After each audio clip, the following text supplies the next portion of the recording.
Stick around when we talk about the covenant and its purposes in Israel, and all of this in 90 seconds.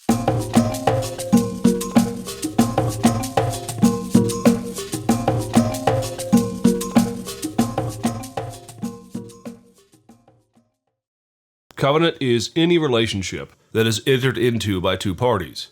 If you've ever had a contract, you have entered into a covenant. If you are married, then you are in a covenant. These are called Parity Treaties by scholars of the Old Testament.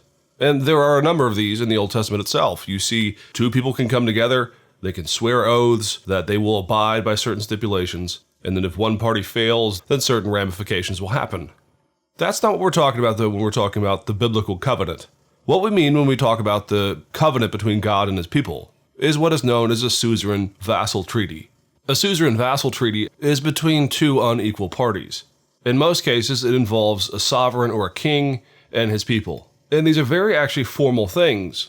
A king would come and he would first name himself, I am the king of this land and over this territory. The covenant would then lay out what the king had done for his people, all the wonderful exploits, and then the king, being the king, would give certain obligations for loyalty to him. You will abide by my laws, you will trust me, you will do this, you will do that. The sovereign would then lay out covenant blessings and covenant curses. If you keep this, you will get a certain amount of blessing. If you do not obey, then there will be curses.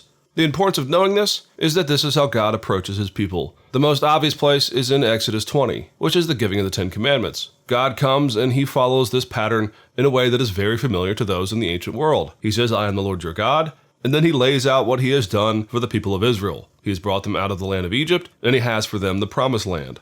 God then gives his stipulations, which in this case are the Ten Commandments. And then as you read through the rest of the 5 books of Moses, in particular in Deuteronomy, all of this is played out very, very much the way we have said. Now, God enters into covenants with his people or with individuals in a number of key areas. With Noah, with Abraham, in this case with God's people through Moses. And all of this is implied that God is going to bless his people, and he requires loyalty from them. However, as anyone who has read the Old Testament knows, Israel doesn't always get on with doing this very well. They fail as often as they succeed. And so, by Jeremiah's time, the time of the prophets, they begin to look forward to a time when God will bring a new covenant to bear, one based on the suffering servant who is to come. And so in the New Testament, when Christ says that in him, in his ministry, and in his life, death, and resurrection, that he is now our king and our lawgiver, that he is the fulfillment of God's covenant, and that therefore faith in him is what is needed. All of this is wrapped up in the biblical idea of the covenant.